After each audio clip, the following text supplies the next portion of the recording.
오늘 본문의 말씀은 요한복음 9장 13절에서 23절까지 말씀입니다.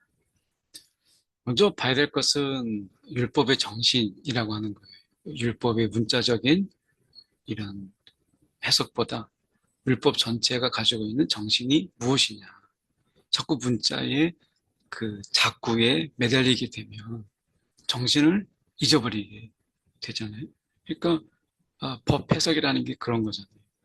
법의 그 문자 하나하나에 그 매여 있다 보면 그 법을 만든 그 본래의 정신을 잊어버리게 돼요. 그러다 보니까 이 바리새인들이 이 율법에 대하는 그 태도를 보면 그 문자 하나하나에 막 연연하는 거죠. 근데 그러다 보니까 결국엔 율법이 가지고 있는 그 본래의 정신을 잊어버리는 거죠. 오늘 본문도 바로 그거예요.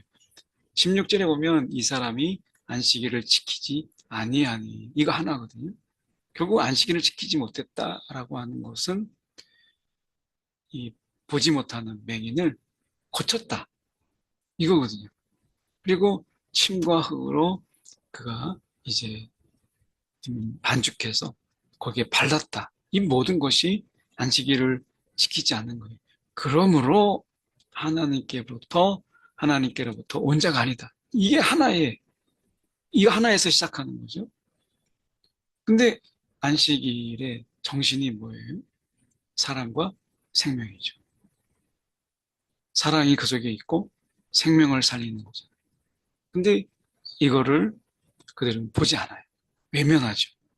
그냥 거기에 매달리는 거예요. 안식일을 지키지 않았다. 그 노동했다. 이거 하나예요. 그러니까 나머지 모든 걸 부정해버리는 거죠. 이 부분이 참 어리석은 거죠. 율법의 정신이 뭐냐, 본질이 뭐냐, 이걸 봐야 되는데 그렇지 못했다라고 하는 것입니다. 오늘도 우리가 이 신앙의 부분 속에서 우리가 무엇을 보고 있는가라고 하는 부분이죠. 그러니까 어떻게 보면 신앙 안에서 하나님 우리 가운데 은혜를 주시고 믿음을 주시고 긍휼과 자비를 베푸시는 그 하나님의 마음이 무엇인가 이것을 생각해 봐야 되는데 그냥 문자에 매여서 그냥 그 하나하나의 그 문자 하나하나 그 작고 하나에 우리가 매달려서 그러다 보니까 삶은 없고 그냥 해석만 난무하는 이러한 삶 이것을 벗어나라 본질로 돌아가고 아버지의 마음 하나님의 마음으로 너희가 다가서라 그 아버지의 마음을 가지고 예수의 마음을 가지고 살아가라 말씀하시는 거잖아요. 이에 반해서 눈뜬 자의 고백을 보세요. 너는 그를 어떠한 사람이라 하느냐? 대답하되 선지자니.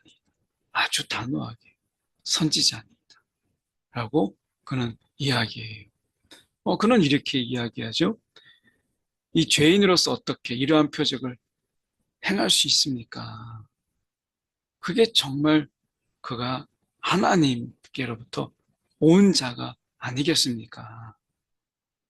그러니까 선지자입니다. 하나님을 대신하는 자입니다. 라고 이야기해요. 아무리 생각해봐도 이 눈뜬 자가 배움이 짧고 그리고 나는 학식이 부족하더라도 눈뜬 자의 고백 속에서 보면 가장 본질적인 부분을 붙잡고 있죠. 하나님께로부터 온 자가 아니면 어떻게 이러한 일을 할 수 있겠습니까? 어떻게 내 눈을 뜨게 할 수 있겠습니까? 그야말로 선지자입니다. 나는 확신합니다. 이 경험 하나가 100가지의 논리, 학설 다 이겨내는 거예요. 오늘 우리가 기독교는 경험의 종교라고 이야기합니다. 경험만이 최고다 이 말이 아니라 말씀이 실제가 되는 이게 말씀이 말씀으로만 머물러 있고 갇혀 있는 게 아니라 말씀이 실제가 되는 기독교. 그냥 복음, 기쁜 소리 이것만이 아니라 기쁨의 소리가 우리의 삶 속에 실제가 되는 그냥 소리로 그친다면 바람처럼 왔다가 사라져버리는 들렸다가 쉬 잊혀져 버리는 소리가 아니라 이 복된 소리가 뭐겠어요? 복음. 이것이 삶을 바꾸고 우리를 변화시키고 세상을 변화시키는 그러한 분명한 하나님의 음성. 이게 복음이죠. 그냥 소리를 그친다면 아무런 의미가 없는 것이죠. 눈뜬 자의 이 고백 속에서 그 바리새인들의 둘러싸여서 종교 지도자들의 위협 속에서도 그는 외치죠. 선지자. 이 경험으로 인해서 그는 예수를 부정할 수가 없는 거죠. 내가 다시 맹인으로 돌아가지 않는 한 어떻게 그를 부정할 수 있겠어요? 오늘도 우리가 은혜를 경험하고 주님을 어떻게 부정할 수 있겠어요? 말씀해 보면 바리새인들은 증거를 외면해. 이 완고함이 그들에게 있는 걸 보죠. 누구든지 예수를 그리스도라 시인하는 자는 출교하기로 결의하고 비겁한 거죠. 그들의 비겁함, 종교 뒤에 숨은, 종교 뒤에 숨어서 횡포를 부리는 이러한 바리새인들. 예수가 분명히 그리스도임을 구약을 통해서도 이사야 예언된 메시아의 일을 예수께서 하셨다면 일단은 겸손한 마음으로 예수께 배우고 예수를 알아가야죠. 그런데 자기들이 예수를 그리스도라 시인하는 자, 예수가 메시아다라고 하는 자는 출교하기로 결정부터 해요. 일단은 사정을 알아보지 않고 정죄부터 하는 것과 무엇이 달라요? 그냥 내가 쓱 한번 보고 정죄하는 이런 것과 전혀 다르지 않죠. 분명한 증거가 있는데 그 증거를 보고 다시 한번 예수를 봐야 되는데 증거가 있음에도 불구하고 외면하는 거예요. 분명히 맹인이라고 부모에게 확인했는데도 불구하고 그가 눈 떴잖아요. 자신들이 보고 있잖아요. 그런데도 외면하는 그들의 이러한 무지, 완고함. 그러니까 영적 무지가 결국 완고함만 낳는 거고 그들의 영적인 이 보지 못함, 이 영적인 맹인이잖아요. 이것이 교만을 낳는 거죠. 결국에는 무지에서 완고함이 그들의 보지 못하는, 아니 보지 않으려고 하는 그 속에서 교만함이 그 속에서 있게 되는 거죠. 오늘 겸손함, 이 얼마나 중요한가.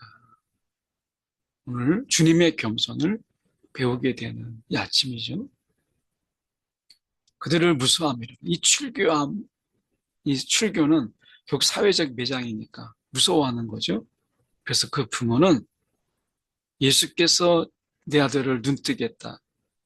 이거를 말하지 못하고 아들에게 물어보세요. 라고 하는 거죠. 이 부모에게 예수를 그리스도라, 예수가 그리스도라 고백할 수 있는 구원의 이 기회를 묻혀버린 구원의 서사, 자기에게, 그들에게 임한 이 구원의 서사를 놓친 거죠. 잃어버린 거예요. 정말 예수 안에서 그분이 내 자녀를, 내 아들을 눈뜨게 했습니다. 나는 목에 칼이 들어와도 내 아들을 눈뜨게 했는데 나는 그분이 그리스도라 믿습니다. 이렇게 했으면 이 믿음으로 인해서 이 부모는 자식이 눈뜬 거를 떠나서 벗어나서 자신들에게 구원이 있을 텐데 이 구원의 서사를 놓쳐버렸어요. 오늘도 우리가 이 구원의 하나님과 함께 이루어가는 주님과 함께 이루어가는 이 구원의 서사 속에서 우리가 주님을 인정하고 그분을 고백하는 이 일에 주저함이 없는 세상 속에서도 우리가 주저함이 없는 저와 여러분이 되기를 간절히 소망합니다. 기도하겠습니다. 사랑이 많으신 하나님 아버지, 하나님 안에서 예수와 함께 써내려가는 이 구원의 서사에 우리가 포기하거나 뒤로 물러서거나 주저앉지 않게 하시고 예수와 함께 이 놀라운 은혜의 서사를 능히 써내려가는 우리 한 사람 한 사람 되게 하여 주옵소서. 살아계신 예수 그리스도를 받들어 기도드리옵나이다. 아멘.